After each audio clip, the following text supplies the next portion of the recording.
నమస్తే, welcome to BCN news. నేను విజయలక్ష్మి. ముందుగా ముఖ్యాంశాలు.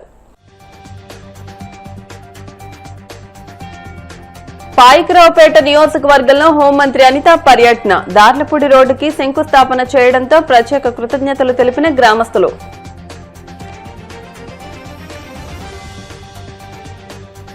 ఎస్ యానాం బీచ్ లో రాష్ట్ర పండుగ సంక్రాంతి సంబరాల నిర్వహణకు ప్రభుత్వ నిర్ణయం. బ్రోచర్ను ఆవిష్కరించిన ఎంపీ హరీష్, ఎమ్మెల్యే ఆనందరావు. స్వప్రయోజనాల కోసమే రాయలసీమ లిఫ్ట్ స్కీమ్ కి చంద్రబాబు మంగళం పాడారన్న వైసీపీ నేత శ్రీకాంత్ రెడ్డి. తెలంగాణ సీఎం రేవంత్ రెడ్డి చెప్పిన మాటలే ఇందుకు నిదర్శనమని ధ్వజం. కరువు నేలల్లో సిరులు పండించిన పరిపాలకుడు కేసీఆర్. పవర్ పాయింట్ ప్రెజెంటేషన్ లో బీఆర్ఎస్ వర్కింగ్ ప్రెసిడెంట్ కేటీఆర్ వ్యాఖ్యలు. అనకాపల్లి జిల్లా పాయికరావుపేట నియోజకవర్గంలో హోంమంత్రి అనిత విస్తృతంగా పర్యటించారు. ఈ సందర్భంగా ఎస్ రాయవరం మండలం దార్లపూడి గ్రామంలో ఉన్న శ్రీ వెంకటేశ్వర స్వామివారిని దర్శించుకున్నారు. ఆలయ నిర్వాహకులు మంత్రికి ఘన స్వాగతం పలికారు. దార్లపూడి గ్రామంలో నబార్డు నిధులు ₹1 నిర్మించబోయే రహదారికి అనిత శంకుస్థాపన చేశారు. ఎన్నో సంవత్సరాలుగా ఎదురుచూస్తున్న రోడ్డు నిర్మాణానికి శంకుస్థాపన కావడంతో గ్రామ ప్రజలు ఆనందం వ్యక్తం చేస్తూ మంత్రికి ప్రత్యేక కృతజ్ఞతలు తెలిపారు. దార్లపూడి కస్తూర్బా గాంధీ బాలికల విద్యాలయంలో ₹2,05,00,000 వ్యయంతో నిర్మించిన టైప్ 4 హాస్టల్ను అనిత ప్రారంభించారు. అదనంగా ₹15,58,000 నిధులతో నిర్మించిన కెమిస్ట్రీ ల్యాబ్ గదిని కూడా ఆమె ప్రారంభించారు. అనంతరం నక్కపల్లి మండలం సారిపల్లిపాలెం, రాజయ్యపేట మధ్య నబార్డు నిధులు ₹1,00,00,000తో నిర్మించబోయే రహదారికి హోంమంత్రి అనిత శంకుస్థాపన చేశారు.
ఆంధ్ర గోవా ఎస్ యానం కోకో బీచ్ లో ఈ నెల 14 నుంచి 3 రోజుల పాటు సంక్రాంతి సంబరాలను కన్నుల పండుగగా నిర్వహించడానికి నిర్ణయించినట్టు అమలాపురం ఎమ్మెల్యే ఐతాబత్తుల ఆనందరావు వెల్లడించారు.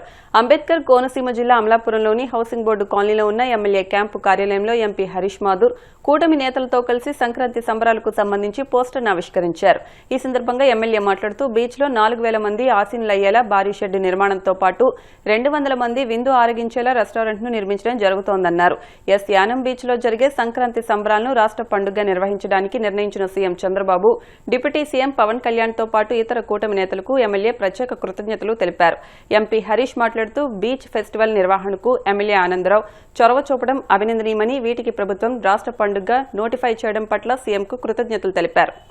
మీడియా మిత్రులు కానీ, ఆల్ డిపార్ట్మెంట్లు కానీ, కూటమి నాయకులు అందరూ కానీ, పార్టీలకు అతీతంగా ప్రజలందరూ కానీ, ఇది మన పండుగ అని, ఎందుకు సంక్రాంతి పండుగ మన పండుగ కాబట్టి ఈ సంక్రాంతి పండుగని, ఈ యొక్క బీచ్ ఫెస్టివల్ని మన పండుగని ఘనంగా అందరూ నిర్వహించేలాగా సహకరించాలని కోరుతూ, అలాగే మంచి మంచి కార్యక్రమాలు అంటే ఈరోజు మరి మంచి మంచి కార్యక్రమాలు ఎవరైతే సినిమా సింగర్స్ ఉన్నారో వాళ్ళతో సంగీత విభాగాలు ఉన్నాయి, అలాగే మిమిక్రీ ఆర్టిస్టులు వస్తున్నారు, అలాగే కొంత ప్రముఖులు వస్తున్నారు, అలాగే ప్రముఖులకు కూడా కొంతమందికి అక్కడ సన్మానం చేయాలనుకుంటున్నాం.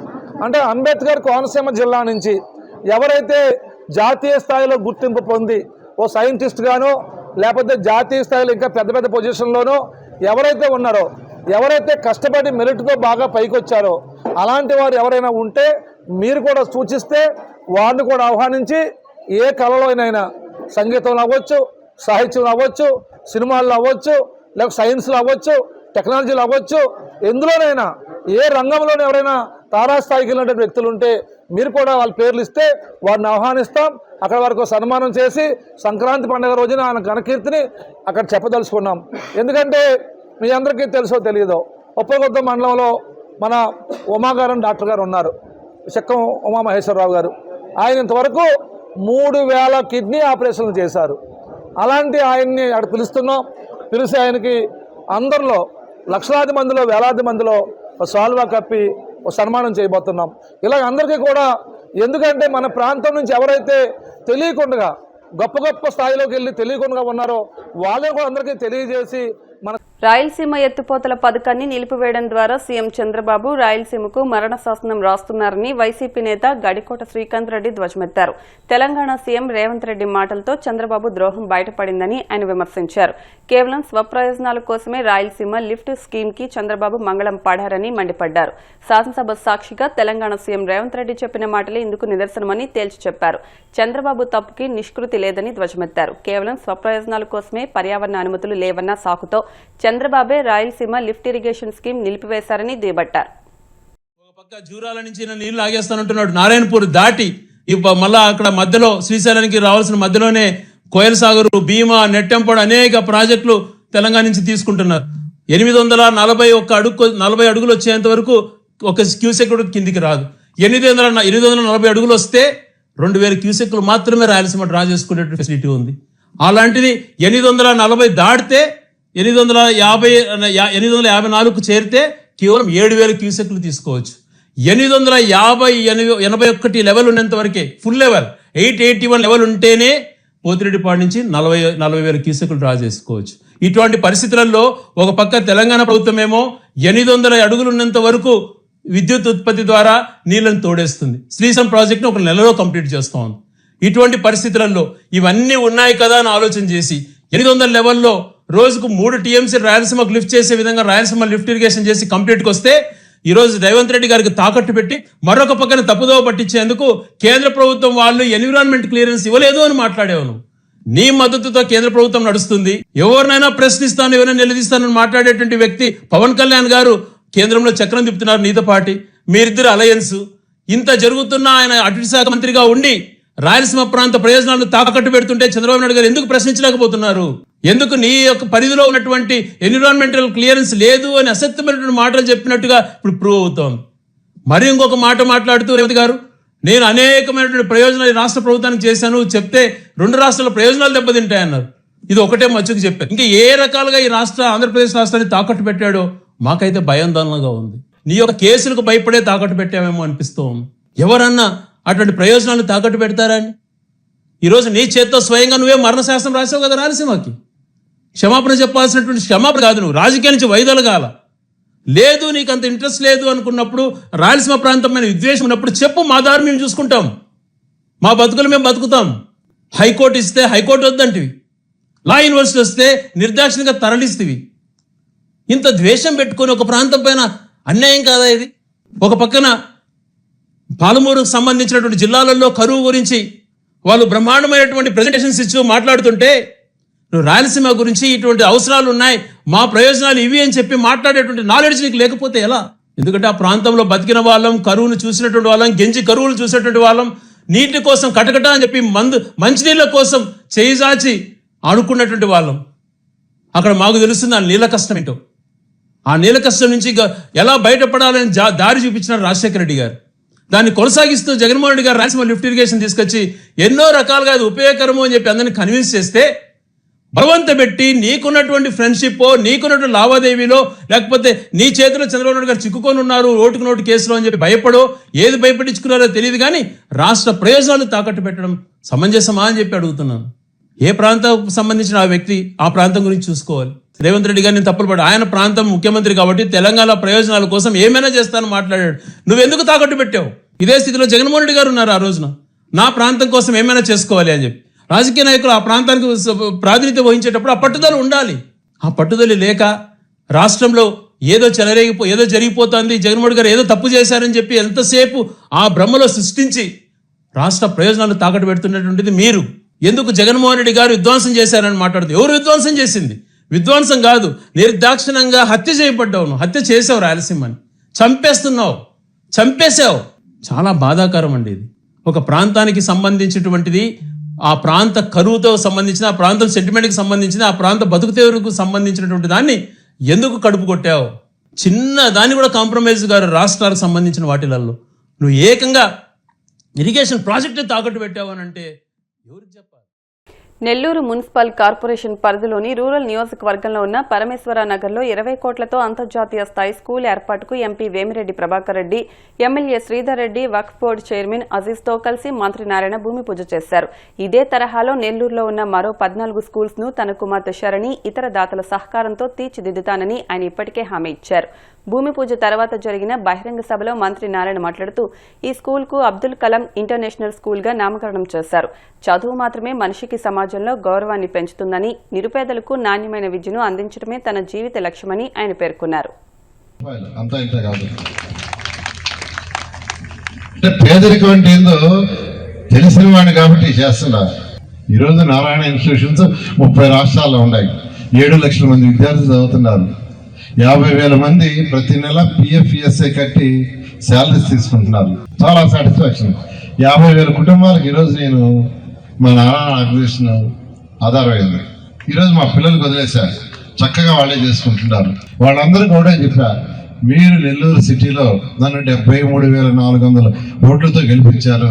వాళ్ళ పిల్లలకు చక్కటి చదువు ఇవ్వాలి, నారాయణ స్కూల్స్ కంటే బెటర్ ఎడ్యుకేషన్ ఇవ్వాలంటేనే మా కుమార్తె శరణి ఆ విఆర్ఐ స్కూల్ని పర్సనల్గా ఫాలోఅప్ చేసి బిల్డింగ్ రెనోవేషన్ నుంచి ప్రతి రూమ్ ఎలా ఉండాలా, ఏ కలర్ ఉండాలా, ఏ రూమ్లో ఏ ఎక్విప్మెంట్ ఉండాలని తన టీం మొత్తం ఢిల్లీ నుంచి హైదరాబాద్ పిలిపించి తను చేసింది.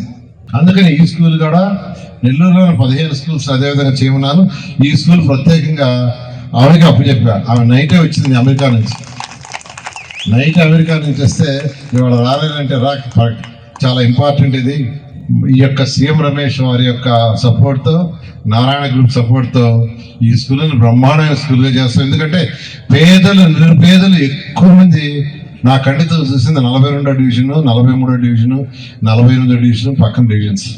కాబట్టి వాళ్ళకి ఏదో ఒకటి చాలా ఉద్దేశంతోనే ఆ రోజు కారులో పోతూ ఈ మధ్య రీసెంట్గా ఒక 10 days back 1 week back Aziz అన్న అన్ని డివిజన్లలో ఏదో ఒకటి చేస్తున్నాం, పార్కులని అవన్నీ పెద్దవి చేస్తున్నాం, స్కూల్స్ చేస్తున్నాం. ఆ 42, 43 ప్రజలకు చేయాలంటే ఏమీ సైట్స్ లేవంటే అప్పుడు వర్క్ బోర్డ్ సైట్ ఉందని ఆయన చెప్పడం, వెంటనే పోతాం చూస్తామంటే అక్కడికి రావటం, 5 ఎకరాల సైటు మీరు దీన్ని డిమార్క్ చేయండి, నేను CSR ఫండ్ తెప్పిస్తాను, దీంట్లో మంచి స్కూల్ కట్టండి. వర్క్ బోర్డ్ తరఫున ఈ స్కూలు గవర్నమెంట్ టీచర్లు ఇస్తుంది. వర్క్ బోర్డు తరఫునే స్కూల్, వాళ్ళ స్కూలే. ఇక్కడ కట్టే బిల్డింగ్ వాళ్ళ ఆస్తే, ఎవరు ఉండరు. సీఎం రమేష్ ఉండడు, నారాయణ గ్రూప్ వాడు ఉండరు. అవసరం లేదు, ఆయనకి అవసరం లేదు, మా పిల్లలకి అవసరం లేదు. కాబట్టి దీనికి గవర్నమెంట్ టీచర్లు ఇస్తుంది, గవర్నమెంట్ నడిపిస్తుంది. ఆల్రెడీ నేను ఇన్స్ట్రక్షన్ ఇచ్చాను. దీన్ని first phase 3 phases, first phase, second phase, third phase. First phase construction June 12 కల్లా కంప్లీట్ చేసి June 12కి అడ్మిషన్ ఇక్కడ స్టార్ట్ చేస్తామని ఈ సభాముఖంగా తెలియజేస్తున్నాను. నారాయణ గారికి నిజంగా కూడా మంచి ఆలోచన, ఇది మంచి పని కూడా. మైనారిటీస్ కి, పేదలకి, అందులో మైనారిటీస్ పేదలకి ఇంత పెద్ద స్కూలు ఈ స్టాండర్డ్స్ లో ఇక్కడ కట్టడం అంటే చాలా గొప్ప విషయం, మంచి ఆలోచన కూడా. ఈ స్థలము నా పక్కన ఉన్న అజీజ్ గారు ఈ ఆలోచన రావడం, మన రూరల్ ఎమ్మెల్యే గారు శ్రీధరు ఇమీడియట్ గా దాన్ని ముందు బొమ్మని చెప్పడం, ఇవన్నీ కూడా కలిసి వచ్చినాయి. ముస్లిం సోదరులందరికీ కూడా ఇది ఒక మంచి కాలేజ్ అవుతుంది. ఇక్కడ international school up to intermediate అంట, మేబీ ఆ తర్వాత కాలేజ్ కూడా దాన్ని కంటిన్యూ చేస్తారేమో. ఎనివే ఈరోజు చాలా సంతోషం ఇటువంటి కార్యక్రమానికి నేను రావడం, ఈ ఫౌండేషన్కి నేను కూడా పార్టిసిపేట్ చేయడం చాలా సంతోషం.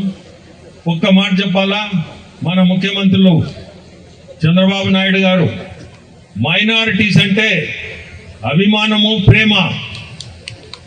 ఇమాములకి 10,000, మౌజా 5,000, ఇటువంటి అన్ని మంచి ఆలోచనతో చేయడం, హాజ్ పిల్గ్రిమ్స్ కి 1 lakh, ఇవన్నీ ఆలోచనలు అంటే ఆయనకు ఉండే అభిమానము మైనారిటీస్ మీద, అభిమానము ప్రేమతో ఇటువంటి కార్యక్రమాలు కూడా మన గవర్నమెంట్ ఈ రోజు ఉండే ఆర్థిక పరిస్థితుల్లో మైనారిటీస్ గుర్తు పెట్టుకొని చేయడం చాలా గొప్ప విషయం. మీ అందరూ సంతోషం, ఈరోజు అభినందనలు. మంచి స్కూల్ ఇక్కడ. ఇప్పుడు కాసేపు ప్రకటనలు.